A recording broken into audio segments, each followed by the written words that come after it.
Kamala Harris is saying that she supports ending the filibuster if that's what it takes to make sure that the protections previously provided by Roe v. Wade can once again be provided by the federal government.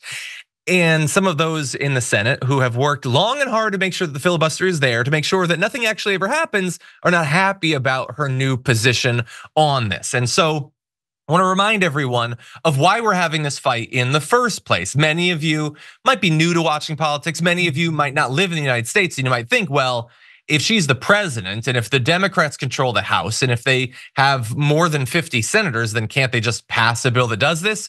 Well, no, that's not how it works. That's how it's supposed to work, but that's not how it works, because we have a thing called the filibuster, which for a couple centuries, I guess, was a last ditch effort to allow the minority, if there's enough of them, to stop radical action from happening, okay? At a cost, potentially. Because to filibuster, as immortalized in movies like Mr. Smith Goes to Washington, is to grind to a halt the function of government so that nothing can happen, okay? And that's how you stop it. And if what you're doing, if what you're blocking would be popular and you're blocking it, but then there's a cost to that because you're standing there and you're talking and you're reading Dr. Seuss and you're doing whatever you're doing. But not anymore. That's not how it works anymore. Now, it's just everything is automatically filibustered unless you have 60 votes. That's not technically how it's supposed to work, but that's what has happened to the Senate and the media, whose job it is to make clear that this is radical every time that it happens, just does not do that anymore and hasn't done it for years. And so now you effectively can't get almost anything done unless there's like massive bipartisanship behind it.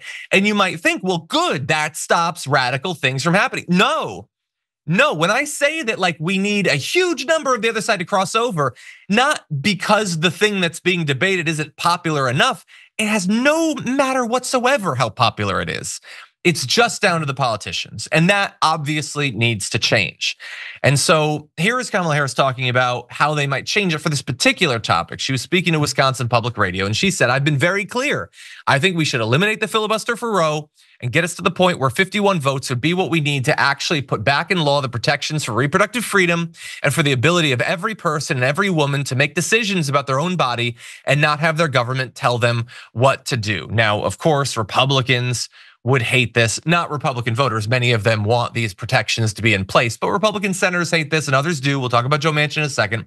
A storm is tearing up the digital media industry. Only our audience can save us in these difficult times. Help us reach our goal of 100,000 new members at tyt.com/team. I'll just briefly say that if the cover story for Donald Trump and the Republicans is we've just given this back to a vote of the people, okay? Well, first of all, you already know full and well that polls show that people want these protections, so why would you be opposed to this? But even if that's not enough to convince you, okay, well, now she's saying if we take over the Senate, we're gonna do this. Hypothetically, a whole bunch of Democratic Senate candidates could come out and say, well, if we get elected, we're gonna do this. And now it's to the people. The people, if they choose to give the majority to the Democrats, know what they're giving them the majority to do. So why would you block it in that case? After all, the only thing that matters is that it's up to the will of the people. But of course, that's not how they're going to see it. And so before we jump into our discussion, as I said, Joe Manchin, not a fan of this. He is a massive defender of the filibuster. For on the one hand, reasons he would tell you are his reasons, and then the actual reasons being rich people don't want legislation to be easy to pass because legislation costs money, money requires taxes, and they don't want to pay them. That's it. That's spark notes for why our democracy works the way it does now. But he said about Harris, shame on her.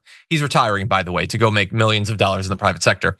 She knows the filibuster is the holy grail of democracy. It's the only thing that keeps us talking and working together. If she gets rid of this, then this would be the House on steroids. Okay, he says now he would not back her for president because of this. That ain't gonna happen. I think that basically can destroy our country, and my country is more important to me than any one person or any one person's ideology. I think it's the most horrible thing. And let's just focus, Sharon, on it's the only thing that keeps us talking and working together. Who's working together exactly? What is I mean, it stops legislation from happening. Is that work?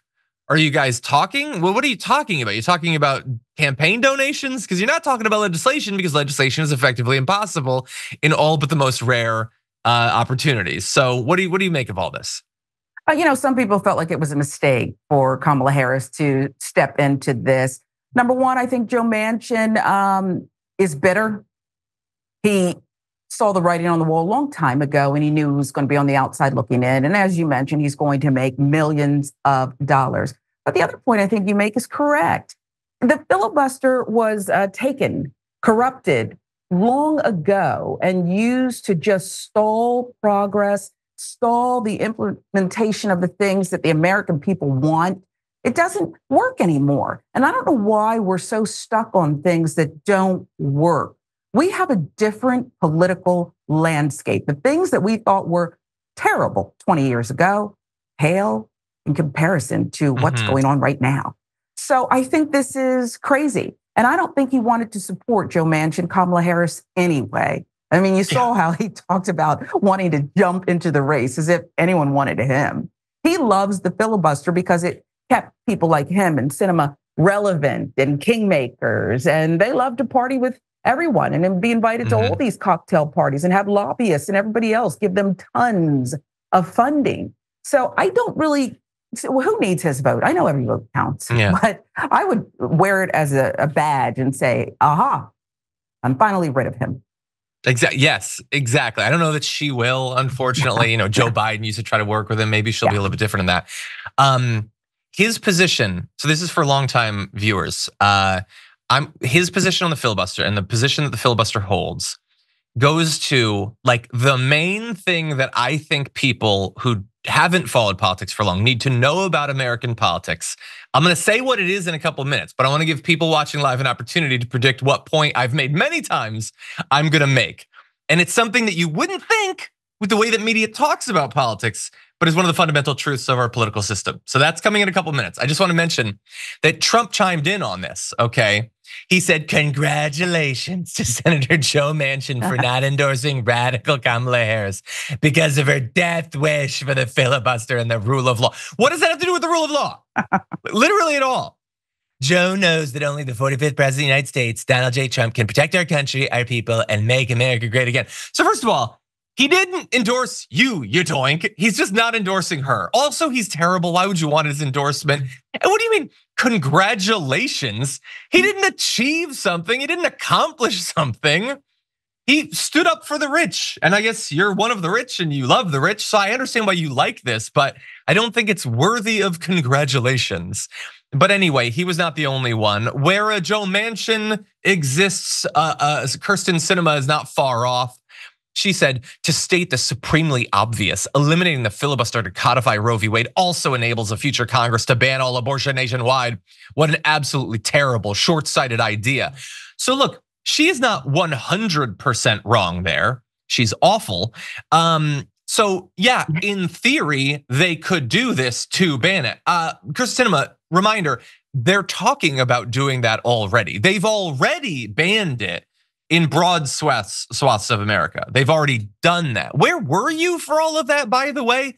Women have way less rights than they did earlier in your career. And the only thing you seem to be bothered by is the idea that somebody might do something about it. And I will remind everyone, were they to then in the future take control of the government, I would say one way to avoid having Republicans take control of the government is for the Democrats to actually accomplish something when they're in control. That's a great way to remind people of why they should keep you in power. With Kyrsten Sinema's strategy, we just flip-flop every 4 years because nobody does anything, and so people are constantly frustrated. But were they to do that in the future, Kyrsten Sinema, would there perhaps be a political price to be paid for that? Because again, although you don't seem to acknowledge this, banning it nationwide is wildly unpopular. Can I just bring up a pointless thing? Just everybody, if you're watching this, if you're Kyrsten Sinema and you're watching this, if we were to put it to a national vote right now, which side would win? Does anyone doubt that? Does anyone doubt that if you were to put it to the people and say, should you have the rights that you had under Roe or not, that the rights under Roe would win? Obviously. So can we have that nationally? No. Nope. You just can't. You can't do that. Doesn't even matter if you elect Democrats, I guess, because some of them will try to undercut it. Now, obviously, Kyrsten Sinema and Joe Manchin will be gone, so we don't have to worry about them. We'll see if anybody takes their spot. But I love the fact that the will of the people, which keeps getting invoked, should have no effect whatsoever on what actually happens legally, Sharon. I think that's an interesting element of this. I think what you laid out makes perfect sense. And I also think that, listen, these are the same people who have their dear leader telling us that, look, you'll never have to vote again. So I don't know why she's chiming in as she's collecting millions of dollars on this issue and why she's so hell-bent. Preach to Mitch McConnell and the others who have done what they've done over the past decade to pretty much ruin us, to ram through these, far right activist, dishonest people on the Supreme Court. All the things they did, it's just coming to a head. And you're right. If we were to have a national referendum, it's quite obvious. Even the women Republicans for Harris, okay? People don't like this. And they're clapping back. By the way, can we bring up this chart to show, because we've been talking about how this is now filibuster is just automatic. And here are the numbers. This is just going back to 2001. We have, I'm not good at math, 4 times as many as we used to. By the way, that hides how bad this is. Because the thing is, like, you have these filibusters when someone tries to pass something. But does anyone doubt that in an environment where everything is automatically filibustered, nothing happens, less is even being attempted to pass? So I would argue it's even worse than these numbers. And that only goes back to 2001. I looked it up back in 1969. Nice. There were 7, just 7. You go back even further. There are years where there were 0. No filibusters whatsoever. And now it's just automatic. It's so automatic that the media doesn't even report it as a filibuster. It just says legislation doesn't have the 60 votes needed to pass. And I know a lot of people are probably going to the Constitution like, that's not what it says at all. No, it's not. But that's just the way it works. And the media is an accomplice in that. Because of, and I will now make my quick point, the fundamental asymmetry in American politics. You have tools like the filibuster, not just the filibuster, the Electoral College, the composition of the Senate, all of that designed to make it so almost nothing happens. And people who are new to politics and people from outside of this country might think, well, it's stupid to say that rich people wouldn't want anything to happen. I mean, I have things that I want to happen. The opposite side has opposite things they want to happen. The right wants right things to happen. The left wants left things to happen. No, that's not true at all. They have things that they campaign on, and they have a few things they want to get done on the right, generally tax cuts. Other than that, they would be perfectly happy if nothing at all happened because they've already won. They've already gotten what they want. They're already reaping the benefits of the business deregulation, the low taxes, the basically non-existent corporate taxes. That's the stuff they truly care about. They already got it over the last 50 years, and now they just want to maintain the stranglehold that they have. The status quo already benefits them. They're happy to have a system that doesn't function. It is only the people who desperately need things to change that need the system to allow for change. Those who've already won don't need it anymore. And so if you're just catching up to American politics now, understand we are not 2 equal and opposite sides fighting on an even playing field, like play field or whatever. They've won, and we're climbing the hill to try to get what we need out of government.